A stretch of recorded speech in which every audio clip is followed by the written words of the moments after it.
Selamat siang Bapak Ibu. Shalom. Terima kasih buat kesempatan yang diberikan untuk saya bisa menyampaikan share firman Tuhan pada siang hari ini. Kita pada siang hari ini saya diberi tema adalah kuasa komunitas Bapak Ibu. Kuasa komunitas.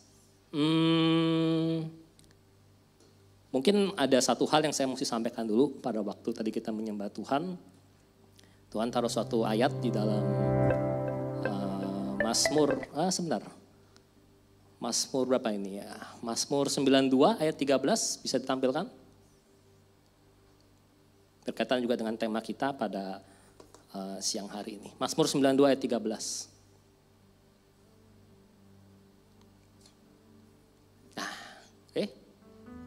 Itu ayat 14 ya? Nah iya betul. Kita baca sama-sama ya. 3, 2, 1. Orang benar akan bertunas seperti pohon korma, akan tumbuh subur seperti pohon aras di Libanon. Lanjut. Mana tadi itu? Nah mereka yang ditanam di bait Tuhan akan bertunas di pelataran Allah kita. Kita bisa lihat di ayat tersebut. Ini sebenarnya saya nggak mau khotbahkan ini, tapi message yang Tuhan kasih tadi adalah Bapak Ibu tahu pohon korma tumbuh di mana? Hah? Padang pasir, padang gurun. Pohon aras tumbuh di mana? Di Libanon, di gunung-gunung Libanon. For information aja, dua pohon ini, pohon korma dan pohon aras itu hidup di situasi ekstrim Bapak Ibu. Pohon korma itu di padang gurun, kita nggak tahu panasnya sampai berapa. Waktu saya pernah ke Dubai dulu, panas banget kan. Mungkin bisa sekitar 45 derajat, itu di kota kali. Tapi sebaliknya juga pohon aras di Libanon, itu tumbuh di daerah pegunungan Libanon. Itu bisa sampai minus Bapak Ibu. Minus, maybe katanya bisa sampai minus 20. Tapi mereka bisa bertumbuh di situ. Jadi Bapak Ibu, saya cuma mau remind, keadaan gak semakin mudah. Akan ada keadaan-keadaan ekstrim Bapak Ibu. Tapi di sini Tuhan bilang apa? Firman Tuhan bilang, orang benar akan bertunas Bapak Ibu. Kita harus memperhatikan cara kita hidup ya Bapak Ibu ya, akhir-akhir ini. Kalau hidup kita gak sesuai kebenaran firman, udahlah, lewatlah itulah. Tapi kalau Bapak Ibu dan saya mau bertahan di masa-masa sukar yang ekstrim itu, maka kita harus pastikan diri kita jadi orang benar. Yang pertama, yang kedua, ayat 14 tadi apa bilang? Mereka yang ditanam di bait Tuhan Bapak Ibu. Jadi kalau mau survive melewati masa-masa sukar, banyak orang bilang nggak nyampe 10 tahun ini. Ya saya bukan menggembar-gemborkan ya, tapi ya kita dengar aja. Itu nggak nyampe 10 tahun lagi masanya. Banyak yang bilang seperti itu ya, semoga enggak. Tapi pastikan juga selain Bapak hidup kita semua itu hidup sebagai orang benar, kita harus ditanam di bait Tuhan Bapak Ibu. Jadi pastikan kita harus punya suatu komunitas yang sehat di gereja ini, ditanam. Jangan sebentar mencelok sana mencelok sini, nah begitu. Tadi itu message yang saya dapat waktu tadi kita menyembah Tuhan. Oke, tapi bukan itu firman Tuhan ya. Saya mau sebelum kita mulai saksikan suatu video dulu. Bisa diputar ya. Bapak Ibu ntar bisa ambil pelajaran dari. So, you walk into an elevator and naturally you turn and face the door, right? It's just what we do without even thinking. All right. In the blue t-shirt, that is Nadia. She is an innocent passerby. Has nothing to do with this. Everybody else in the elevator, they all work for Would You Fall For Jadi That. semua orang itu masuk ke lift dengan ngadep ke belakang. Itu kan nggak normal ya Bapak Ibu ya. Kita lihat reaksinya. Yang normal si Nadia ini ya. We're playing this to you in real time, no editing, as it actually happened. Okay, floor 2. Rebecca gets off, Emily gets on, she also works for us. Masih tetap normal dia. Swapping people in and out to reinforce the behavior. Emily's acting like it's the most normal. Oh, mulai miring Nadia's tuh. turn. Nadia, okay, her bag is slipping off her shoulder. She's nervously playing with it. Yeah. Nadia is now halfway round. Will she go any further? Emily gets off, Mike gets on. Again, Mike works for the show. Presses his button, faces the back like it's the most normal thing in the world, like he does it every day. Nadia is really feeling the pressure right now. Feeling pressure. Isn't he on Scott's making some small talk. He was in celebrity rehab, I think. Oh. Yeah. She's looking towards the back of the elevator because everybody else is. Floor 4. I love the guy. Fourth floor, Mike gets off. Lauren gets on. Lauren also works for us. She's in. Oh, and Nadia has gone. The fourth floor, Nadia has turned all the way around. She's looking at the back of the elevator. That is not normal human behavior. Nadia is looking at the back of the elevator purely because everybody else is. Yeah. Bapak Ibu bisa nangkep maksud dari video ini? Bisa ya? Tapi saya mau coba kasih suatu kesimpulan aja. Di video klip ini kita bisa melihat bahwa perilaku orang-orang di sekitar kita itu akan sangat mempengaruhi perilaku kita Bapak Ibu. Secara sadar nggak sadar. Padahal yang benar adalah Nadia tadi kan. Tapi itu namanya percobaan namanya live experiment. Jadi itu tes psikologi ya. Apa yang dilakukan oleh mayoritas orang walaupun itu kita tahu janggal atau salah, itu lama-lama akan kita lakukan kalau kita ada di komunitas itu Bapak Ibu. Karena pada dasarnya ini manusia itu nggak suka dianggap aneh sendiri Bapak Ibu. Itu dasarnya tuh di situ Bapak.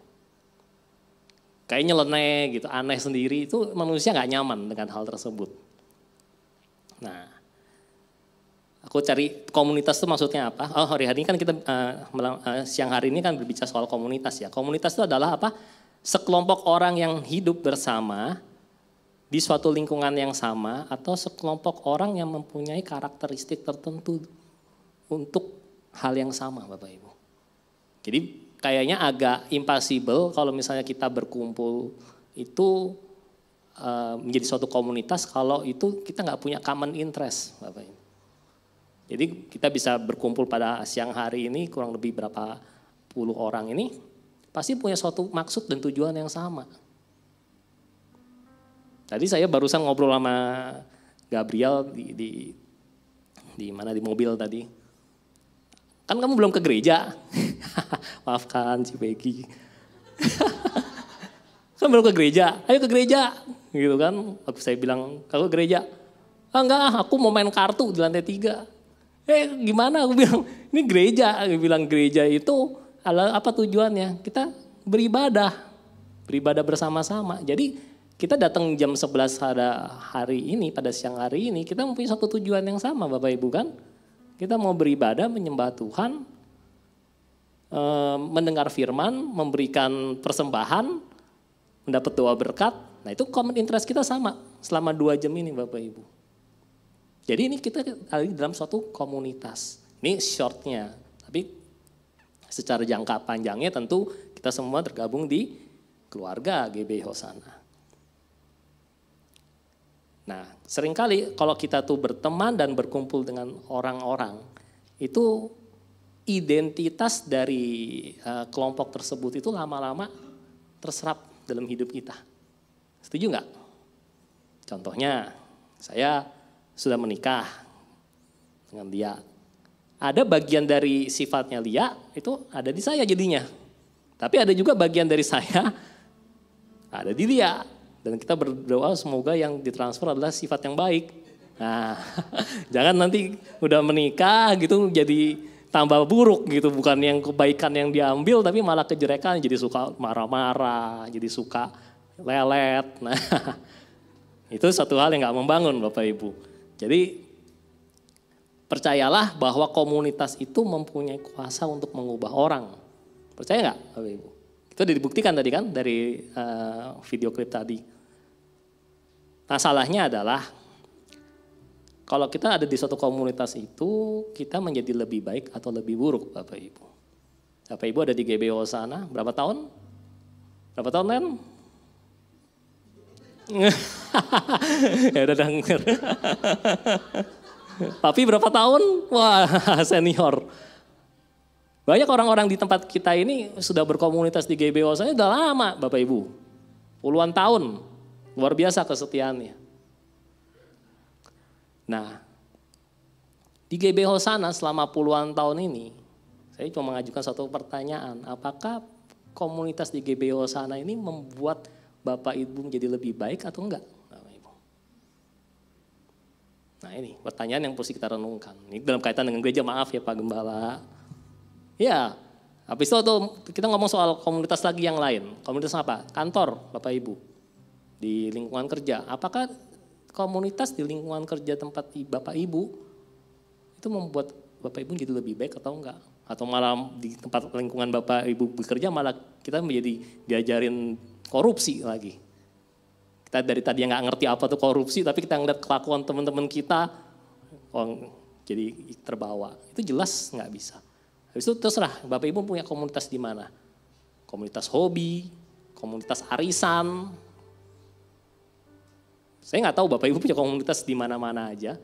Tetapi coba kita cek pada siang hari ini apakah komunitas itu membawa hasil yang baik atau enggak.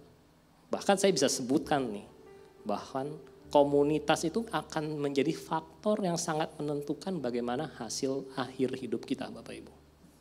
Saya ulangi lagi ya, komunitas itu akan menjadi faktor yang sangat menentukan bagaimana hasil akhir Bapak Ibu, hidup Bapak Ibu.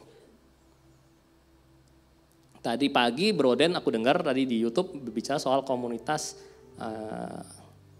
yang mengangkat orang lumpuh ya, yang temennya orang lumpuh itu ya, itu komunitas yang membangun. Oke, yang tadi yang Broden sharekan itu komunitas yang positif. Supaya balance, saya akan kasih cerita tentang komunitas yang negatif bagaimana Bapak Ibu. Coba diklik tolong. Ada kisah pertama adalah kisah hidup Lot. Bapak Ibu pasti udah tahu saya mau bicara ke arah mana. Tapi ada suatu detail yang mau saya coba ringkas dari hidup Lot ini. Coba klik yang pertama. Nggak kelihatan? Kelihatan? Oke. Tujuan dan visi hidup Lot itu kalau saya cek di Kejadian 12 ayat 1-4 itu juga ikut menjadi bangsa yang besar diberkati Tuhan dan termasyur Bapak Ibu. Kalau kita buka di Kejadian 12 ayat 4 ya. Rempong nggak? Buka ayat sambil ini. Bisa ya? Kejadian 12 ayat 4. Lalu pergilah Abram seperti yang difirmankan Tuhan kepadanya dan Lot pun ikut bersama-sama dengan dia. Sampai situ aja. Jadi Lot itu ikut di dalam kepergian Abram keluar dari tanah kelahirannya itu. Kenapa Abram bisa keluar dari tanah kelahirannya? Karena Tuhan yang suruh Bapak Ibu. Dan Tuhan tuh mempunyai janji kepada Abraham seperti ini.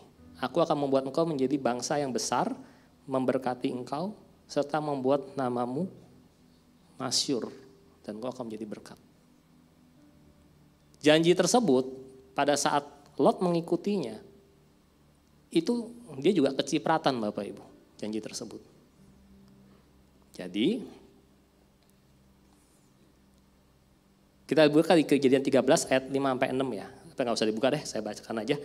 Kejadian 13 ayat 5-6 dituliskan bahwa Lot pun itu juga mempunyai banyak domba, lembu, dan kemah-kemah. Sehingga tanah Betel itu nggak cukup untuk menampung kekayaan kedua orang ini Bapak Ibu. Saya bisa simpulkan apa kalau Bapak Ibu mau hidup Bapak Ibu diberkati. Bergaulah dengan orang-orang yang diberkati Tuhan Bapak Ibu. Sedikit banyak itu kita bisa kecipratan berkatnya. Bener, jangan bergaul sama orang-orang yang orang fasik begitu. Yang entar jadi fasik gitu. Tapi kalau kita bergaul dengan orang-orang yang kita tahu punya favor Tuhan, diberkati Tuhan, ikut aja join gitu. Sedikit banyak kita ya kecipratan lah. Sama seperti Lot ini Bapak Ibu. Lot ini juga diberkati oleh Tuhan karena apa? Dia menghidupi imannya Abraham. Ikut dia. Kalau orang yang ikut kan pasti ada suatu persamaan tujuan. Saya beriman juga. Nah, Tuhan juga tidak melupakan Lot. Itu sebenarnya tujuan dan visi Lot pada waktu dia tuh keluar bersama-sama dengan Abraham. Kita buka lagi, diklik bro. Kita bedah juga soal karakternya Lot tuh gimana. Di 2 Petrus 2 ayat 7-8 dikatakan bahwa apa? Lot itu adalah orang benar Bapak Ibu. Jangan kita pikir tuh Lot tuh bukan orang benar, orang fasik. Enggak. Firman Tuhan berkata bahwa Lot itu mempunyai karakter orang benar. Bahkan dikatakan apa? Dia hidup menderita dan tersiksa Bapak Ibu. Dengan kelakuan orang-orang di kota Sodom dan Gomora itu. Terus karakter komunitasnya bagaimana tempat tinggal Lot itu? Di Kejadian 13 ayat 13 dan 2 Petrus 2 ayat 7 dikatakan apa? Sangat jahat, berdosa terhadap Tuhan. Jadi orang-orang di sekitar Lot itu mempunyai komunitas karakternya itu tempat dia tinggal, itu sangat jahat. Jahat sama sangat jahat, bedanya apa? Kalau sangat jahat, jahat. Sangat jahat. Kalau kita tulis itu sangat jahat, artinya benar-benar jahat Bapak Ibu. Kejahatannya itu sudah melewati batas-batas kejahatan normal. Bahkan kalau kita cek kata Sodom itu diperkirakan dosa homoseksual itu berasal dari tempat itu Bapak Ibu. Jadi awal mula dosa homoseksual kemungkinan besar itu ada di tempat yang namanya tempat Sodom dan Gomora itu. Tempat di mana Lot si orang benar ini hidup dan berkomunitas di sana. Terus kita cek lebih lanjut lagi, keadaan komunitasnya bagaimana Bapak Ibu. Tadi karakternya itu adalah sangat jahat dan berdosa kepada Tuhan. Tapi keadaan komunitasnya itu dikatakan di 2 Petrus 2 ayat 2 tadi ada kata apa? Tidak mengenal hukum, mengikuti hawa nafsu, dan setiap hari berbuat kejahatan Bapak Ibu. Ini mengenaskan terus terang aja. Orang benar hidup di lingkungan komunitas di mana dia nggak mengenal hukum, mengikuti hawa nafsu dan setiap hari berbuat kejahatan. Perzinahan dan kebohongan, penipuan sangat biasa terjadi di tempat itu Bapak Ibu. Saking jahatnya sampai Tuhan bilang dosanya mereka itu udah naik sampai ke langit. Bahkan dikatakan apa? Didapati 10 orang benar aja nggak bisa Bapak Ibu di tempat itu. Nggak tahu berapa ribu orang tinggal di situ. Tapi 10 orang benar aja nggak ada. Sampai akhirnya dijadiin, ya itulah, laut asin sekarang itu ya. Nah seperti itu Bapak Ibu. Dan yang mengenaskan ini Bapak Ibu, coba diklik lagi. Akhir hidup Lot gimana? Kejadian 19 ayat 26 dan Sefanya 2 ayat 9 dikatakan apa? Istri Lot meninggal jadi tiang garam Bapak Ibu. Terus anak-anaknya apa? Incest dengan dia. Dan dari keturunan dia lahir apa? Bangsa Moab dan Amon. Bangsa yang membenci orang Israel sampai hari ini. Dan itu bangsa dikutuk oleh Tuhan. Amon itu kalau nggak salah tuh jadi kerajaan Aman Yordania. Sampai saat ini masih ada kerajaannya. Dan itu adalah salah satu yang memang tidak suka dengan bangsa Israel. Sampai per hari ini, padahal udah ribuan tahun lalu. Sekarang saya tanya sama Bapak Ibu. Tujuan Tuhan awalnya untuk Lot tergenapi nggak Bapak Ibu? Tadinya Lot ditujukan apa? Mempunyai visi apa? Diberkati. Menjadi berkat termasyur. Tapi akhir hidupnya gimana? Istrinya meninggal, anaknya incest dengan dia, melahirkan keturunan yang dikutuk oleh Tuhan. Itu contoh kasus 1. Contoh kasus 2, ini lebih ekstrim lagi Bapak Ibu. Kisah hidup Musa Bapak Ibu. Kita lihat tujuan dan visinya Musa dipilih oleh Tuhan itu apa. Di Keluaran 3 ayat 8, Musa diberikan visi untuk memimpin orang Israel keluar dari Mesir untuk masuk ke negeri perjanjian, negeri yang berlimpah-limpah susu dan madu Bapak Ibu. Jadi Musa itu setelah melalui proses Tuhan selama 80 tahun, dia baru dipanggil umur 80. Itu Tuhan panggil, visinya yaitu apa? Kamu keluarin bangsa Israel dari tanah Mesir, pimpin mereka masuk ke tanah Kanaan, Bapak Ibu. Itu tujuan dan visi panggilan Musa. Kita lihat karakter pribadi Musa gimana. Di Bilangan 12 ayat 3 dan 7, Tuhan itu, ini Tuhan sendiri nih, bukan manusia nih. Kalau manusia kasih penilaian ke orang masih bisa salah. Kalau Tuhan yang kasih penilaian salah nggak? Nggak salah. Karena Tuhan tahu apa hati pikiran kita. Tuhan bilang apa? Orang yang paling lembut dan setia di dalam rumah Tuhan. Maksudnya setia dalam rumah Tuhan apa? Setia dalam memimpin orang Israel, Bapak Ibu. Dengan segala kesusahannya, orang Israel dia ngadakan tetap taat, dia nggak memberontak terhadap panggilan Tuhan. Dia ini orang yang setia. Apa yang Tuhan perintahkan kepada Musa, ia setia melakukannya, Bapak Ibu. Ada nggak kita di sini kayak Musa karakternya? Itu predikat yang Tuhan kasih. Kita aja mungkin masih nggak setia, Bapak Ibu.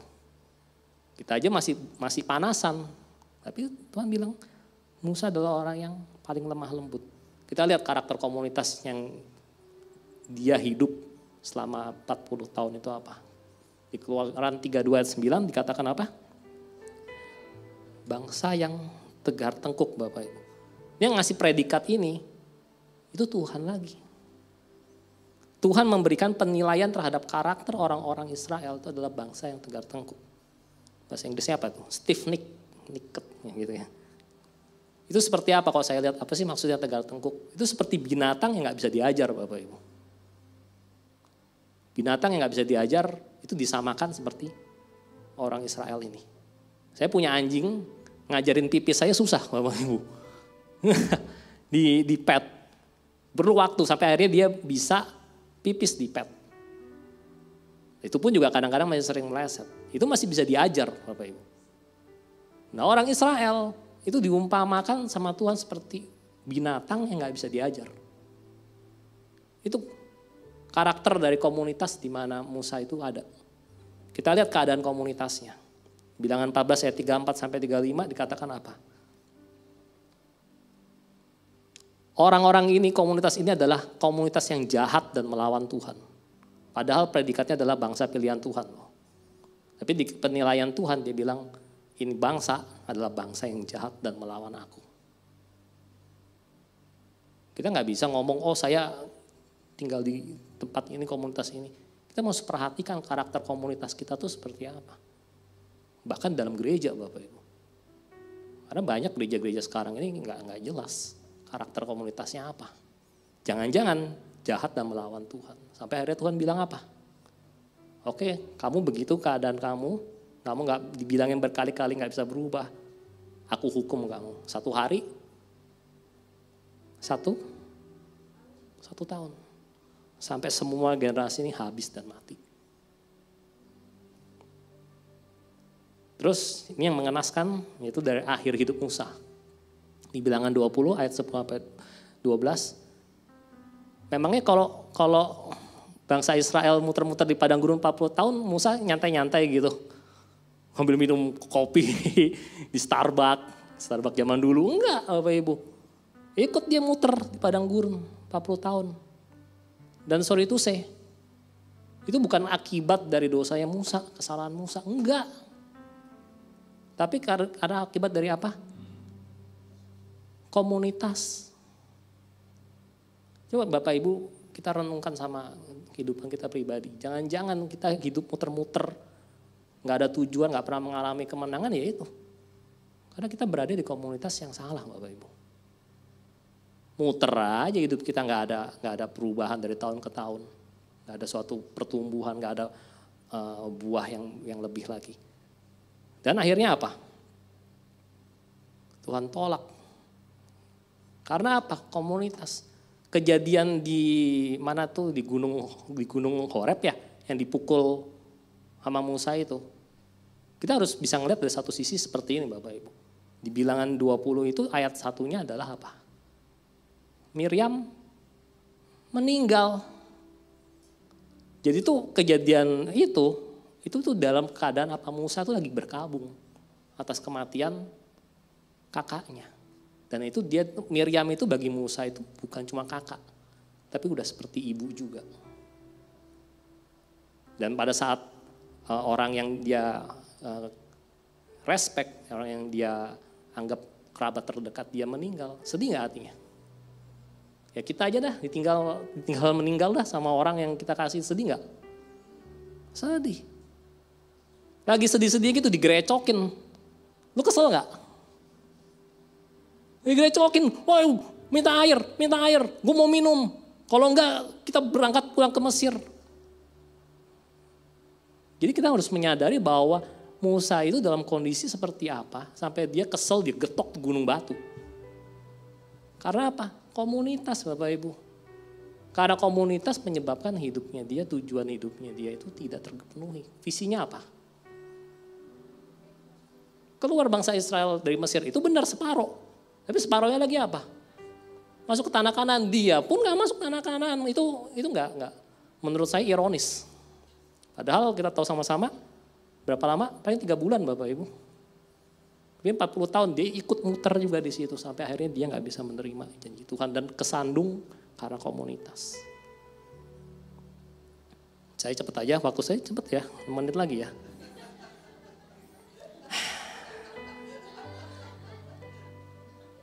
Memang kalau ngomong firman Tuhan nggak pernah habis. Waktu terasa cepat. Lanjut deh. Nah ini. Komunitas apa yang sedang kita hadapi akhir zaman ini Bapak Ibu? Selain komunitas real, itu juga ada komunitas digital Bapak Ibu. Bentuknya apa? Medsos. Semua ada akun Instagram? Nah, saya juga ada, tolong di follow. Ada YouTube juga? Ada YouTube? Ada. Ya. Terus apa lagi? Platform apa yang Bapak Ibu sering pakai? WA Group. Terus apa lagi? TikTok, ya aku gak main TikTok jadi gak terlalu ngerti. Jadi kita itu selain hidup di komunitas real seperti ini, kita juga ada namanya komunitas digital Bapak Ibu. Itu yang mau coba saya sebenarnya kalau waktunya cukup, saya mau coba, jadi tambah. Saya mau coba soroti soal ini Bapak Ibu, karena ini temanya di sini Bapak Ibu. Siapa yang gak punya handphone Bapak Ibu? Ada, 100% orang di sini punya handphone. Ada ya? Handphone membuat kita terkoneksi dengan orang-orang jadi lebih mudah kan? Tujuan awalnya itu kan? Tadinya BB, dulu Nokia sebelum keluarin plafon itu dia pakai SMS. Itu membuat orang menjadi terkoneksi dengan mudah.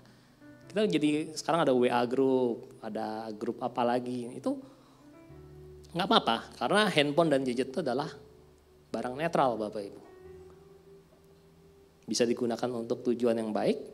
Tapi bisa juga digunakan untuk tujuan yang jahat. Medsos itu platform netral Bapak Ibu. Saya udah pernah ngobrol belum ya? Belum kesaksian ya. Teman saya ditipu berapa ya? Ratusan juta cuma gara-gara dari platform namanya Facebook Bapak Ibu. Dia nggak tahu ngechat sama orang di Amerika sana, nggak jelas bininya. Nggak tahu gimana, akhirnya ditransferin duit terus. Itu dari platform Facebook. Padahal tujuan Facebook sebenarnya diciptakan buat apa? Buat nipu orang, enggak kan? Enggak, itu kan dulunya Friendster ya nggak salah ya. Jadi itu menghubungkan orang. Terus habis itu ada Instagram. Itu semua netral. Perhatikan keadaan komunitas digital kita Bapak Ibu. Kita berada di komunitas digital seperti apa? Kalau zaman dulu nggak ada, tapi zaman sekarang follower lu berapa? Gitu kan ngomongnya kan, followermu berapa? Aku ada di suatu grup, ada selebgram di situ. Followernya itu 150 ribuan ya, nggak salah ya. 150 ribuan ya. Mulai itu di endorse, Rinso endorse dia, Philips endorse dia, wah dapat make money. Padahal tujuan awalnya nggak begitu. Dia bilang tujuan awal saya semua mau jadi berkat begitu. Tapi lama-lama jadi endorse income tambahan. Jadi medsos itu sebenarnya bukan alat jahat, Tapi itu dia alat yang netral, tapi bisa digunakan untuk kejahatan. Sekarang pertanyaan saya, keadaan komunitas yang sama seperti Lot dan Musa, apakah terjadi di versi digital dan modern? Tadi apa tuh? Tidak mengenal hukum, mengikuti hawa nafsu, jahat, dan melawan Tuhan. Bapak Ibu.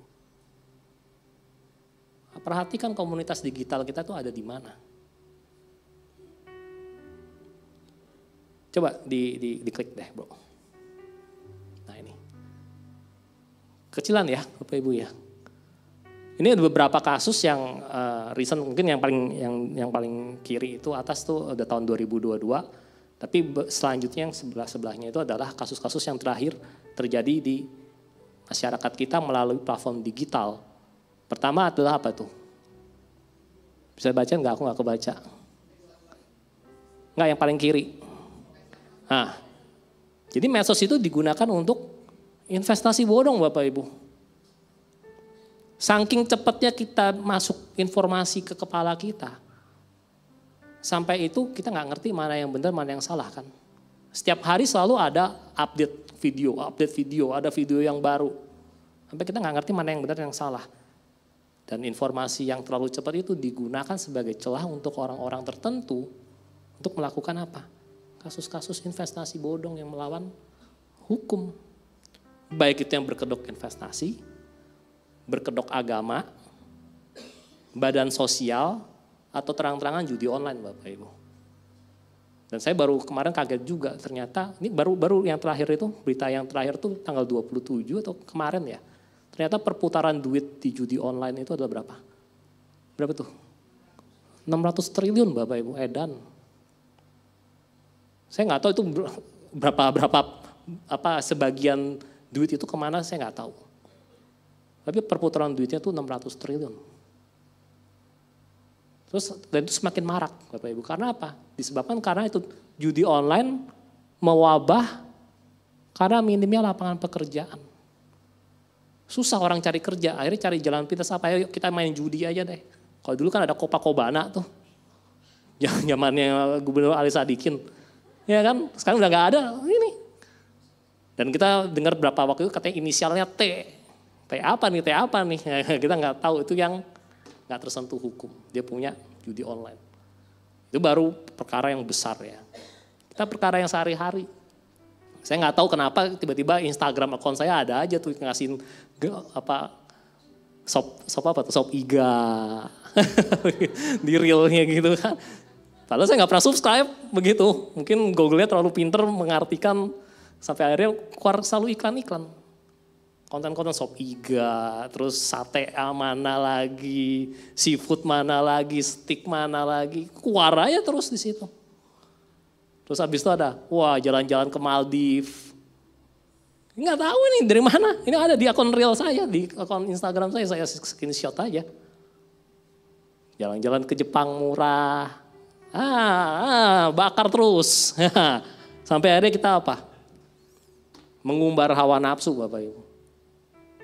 Makanan, barang mewah, traveling, games. Itu yang setiap hari kita konsumsi dalam komunitas digital kita. Sampai hari jadi apa? Gaya hidup, hedonisme berlebihan. Ini baru kejadian kemarin, kan anak kan saya kasih screen time. Jadi dia install apa, saya tahu. Itu saya lihat Pocket Love, apa nih Pocket Love? Icon gambarnya itu apa? Lesbi Bapak Ibu. Bentuknya karton tapi ada ikonnya gitu kan, saya klik game apa sih? Oh ternyata game bikin keluarga gitu. Ini apa-apaan begitu. Rupanya itu udah meracuni juga generasi muda. Dari game, bukan cuma dari film, tapi dari game yang mereka mainkan. Mereka bisa pacaran dengan dengan sesama jenis, membentuk keluarga, membuat rumah yang mewah gitu di game itu. Ini baru saya tahu nih, kalau nggak diinstal juga saya nggak tahu ada game begitu. Terus habis itu apa lagi? YouTuber mukbang mati kan? Yang paling kanan, sebelah kanan bawah tuh, kebanyakan makan. Tadinya cantik Bapak Ibu orang ini, tapi karena ngejar apa? Konten, duit, mati kekenyangan sampai gembrot begitu. Waktu di otopsi, apa makanan, semua sisa makanan banyak di sini. Meninggal karena rakus Bapak Ibu. Hanya demi mengejar konten, uang. 2 menit lagi nyampe nggak ya? Bosan nggak? Ini saya cuma cerita-cerita aja ya. Nggak bermaksud mengajari lah. Oke, cepat aja. Coba beberapa tips untuk kita memilah informasi mana yang kita terima. 1, cepat aja kita lihat motivasi dari pembuat konten itu apa Bapak Ibu. Apakah sesuai dengan firman Tuhan? Yohanes 3 ayat 30 berkata apa? Biar aku yang semakin kecil, Tuhan yang semakin besar. Nggak ada. Bukan nggak ada. Kebanyakan konten itu dibikin apa? Atas dasarnya apa? Humanisme Bapak Ibu. Manusia yang jadi sentral, saya yang jadi sentral. Saya atur hidup saya seperti apa. Dan sifat itu adalah seperti sifatnya siapa? Sifatnya setan Bapak Ibu. Setan itu nggak bisa bertobat, kenapa? Karena dia jadi sentral. Saya yang disembah.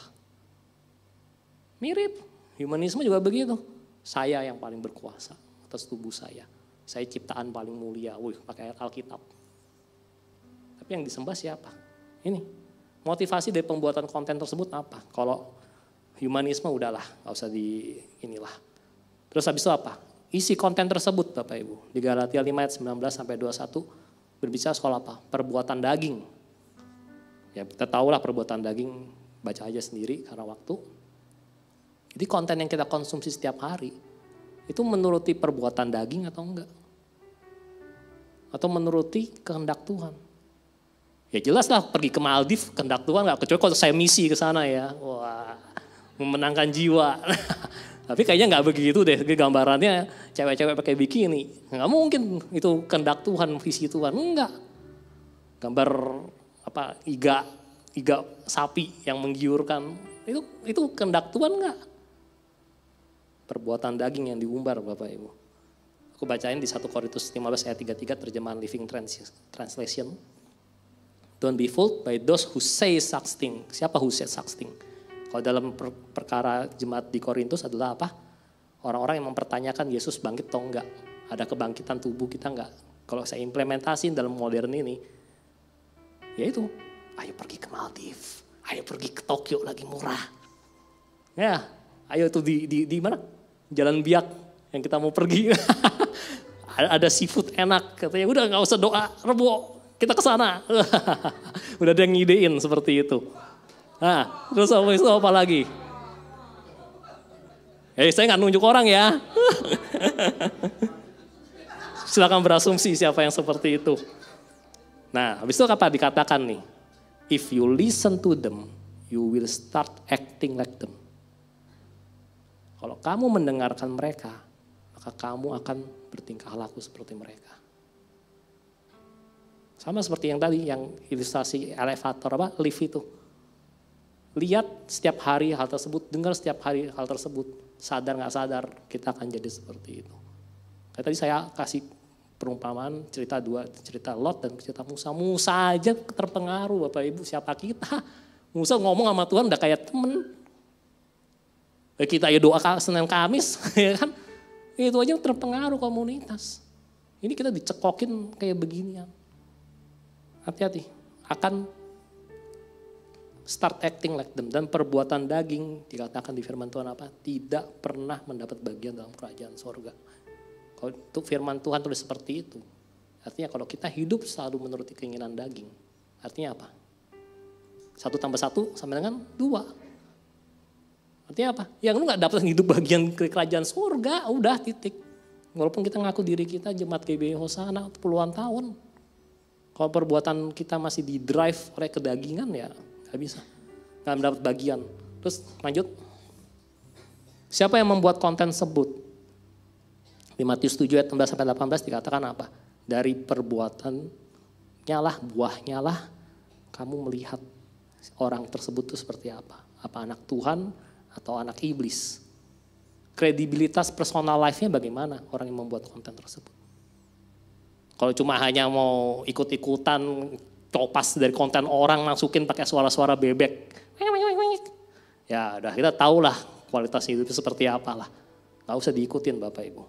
Profil dan tingkah laku orang yang membuat konten tuh harus kita perhatikan. Terus yang berikutnya, cepat. Mengubah kita seperti apa? Roma 12 ayat 2 berkata apa? Jangan jadi serupa dengan dunia. Kita konsumsi konten digital di Instagram dan lain sebagainya DSB itu semakin serupa dengan dunia atau menjadi semakin serupa dengan Kristus Bapak Ibu? Udah simple thing aja. Gak usah diputer-puter, perpuluhan boleh enggak? Ini gini, gak usah diputer-puter. Dengan kita ngikutin konten tersebut semakin serupa dengan Kristus atau semakin serupa dengan dunia. Anak-anak sering nonton YouTube. Saya gak pernah ngajarin bahasa-bahasa bad language ya. Bisa aja tuh ngomong bad language. Apa saya pernah ajarin begini-gini? Enggak. Mereka bisa itu dari apa? Karena mereka denger dan nonton tuh setiap hari. You will start acting like them. Oke, penutup.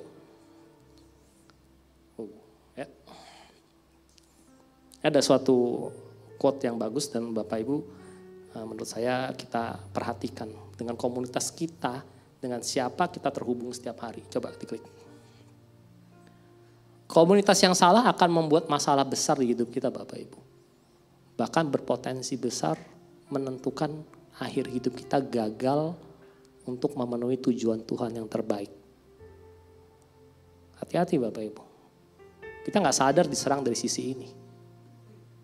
Oh boleh ke gereja setiap hari, pelayanan jalan terus. Tapi perhatikan gak kita lihat komunitasnya seperti apa. Dan ujung-ujungnya kita belajar dari Lot dan dari Musa. Mereka gagal memenuhi tujuan Tuhan yang terbaik untuk hidup mereka. Sebaliknya, komunitas yang benar akan membuat kita bertumbuh dan berbuat banyak Bapak Ibu. Bahkan berpotensi besar menentukan hidup kita berhasil memenuhi tujuan Tuhan yang terbaik atau tidak.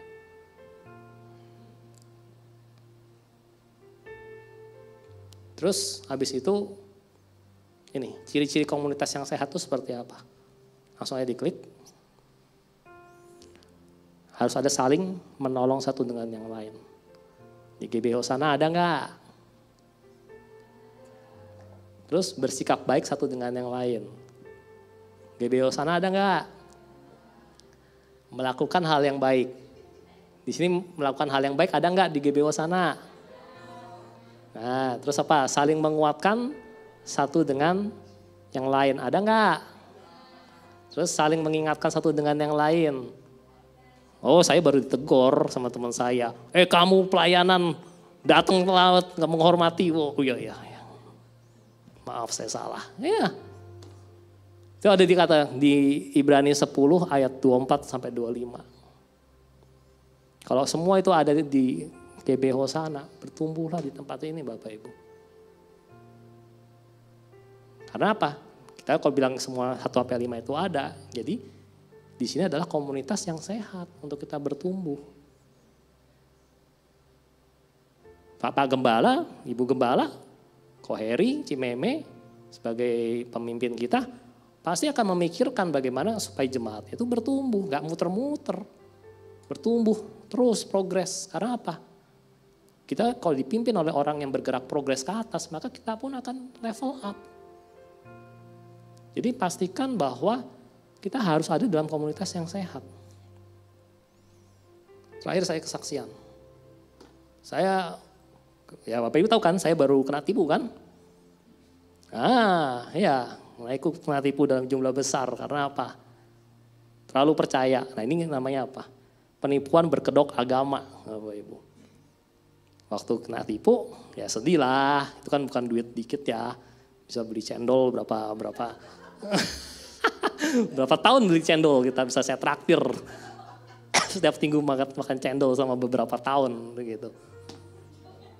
Sedih Bapak Ibu.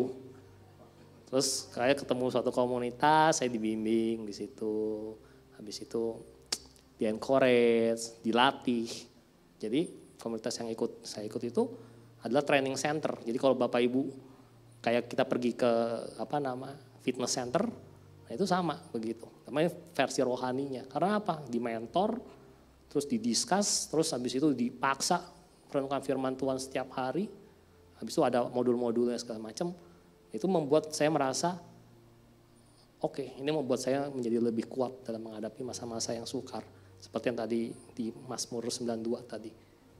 Untuk menghadapi masa-masa sukar, kita perlu tertanam di komunitas yang bisa menumbuhkan kita, bisa menguatkan kita. Jadi saya cuma bilang, Bapak Ibu, pilihlah komunitas real dan digital itu yang baik bagi kita. Jangan sampai hidup kita tuh gagal karena kita salah pilih komunitas. Kalau Bapak Ibu merasa ini salah deh, kabur cepetan, nggak usah ditunda-tunda lagi sebelum kita terjerat makin dalam, Bapak Ibu. Pilihlah komunitas yang sehat tersebut, di mana Bapak Ibu bisa dibangun setiap hari dan bertumbuh menjadi karakter Kristus. Menang atas 4 pilar kehidupan Bapak Ibu. Keluarga, kerohanian, keuangan, sama kesehatan. Kita harus menang Bapak Ibu. Kalau mau jadi saksi Tuhan yang efektif, kita tidak boleh rapuh dalam 4 hal tersebut. Oke, terima kasih. Yuk teman-teman, bantu saya. Terima kasih Tuhan Yesus, di mana kami boleh mendapatkan Tuhan, firman Tuhan pada hari ini tentang bagaimana pentingnya suatu komunitas Tuhan. Tuhan, aku berdoa Tuhan supaya ini bukan sekedar pengetahuan Tuhan. Percuma Tuhan kalau jemaat-Mu Tuhan hanya mendengar saja dan menganggap ini hanya khotbah yang menyenangkan.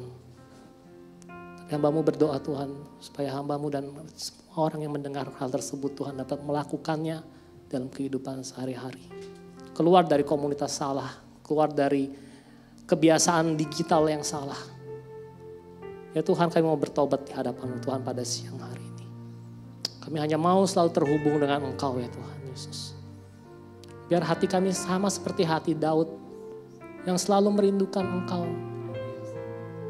Biar hati kami selalu terpaut kepada Engkau ya Tuhan. Supaya kami tahu bahwa di tengah dunia yang susah ini, tengah dunia yang makin sukar ini, kekuatan dan perlindungan kami hanya di dalam tangan Engkau ya Tuhan.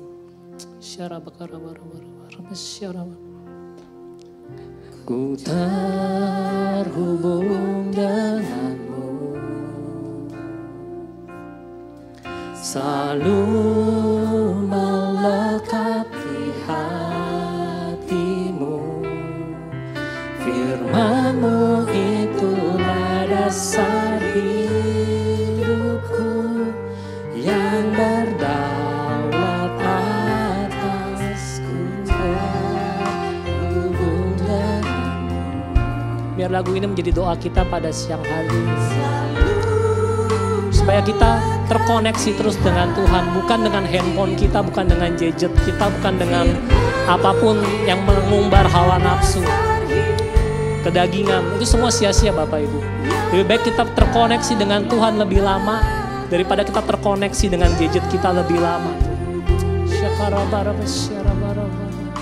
Ya Tuhan, ini kami, gereja-Mu Tuhan siang hari ini Tuhan. Ini kerinduan hati kami Tuhan, untuk kami selalu melekat kepada Engkau. Terima kasih Tuhan, terima kasih. Biarlah kebenaran firman-Mu menjadi landasan hidup kami. Sehingga kami dapat membedakan mana yang baik, mana yang berkenan kepada Engkau dan mana yang bukan. Haleluya Yesus. Terima kasih Tuhan Yesus, hamba-Mu sudah selesai menyampaikan siar firman Tuhan pada siang hari ini. Biarlah menjadi suatu benih di hati kami dan menjadi bertumbuh dan berbuah. Sehingga kami menjadi alat bagi kemuliaan nama-Mu dalam kehidupan kami. Dalam nama Yesus kami berdoa mengucap syukur. Amin. Terima kasih Bapak Ibu untuk waktunya. God bless.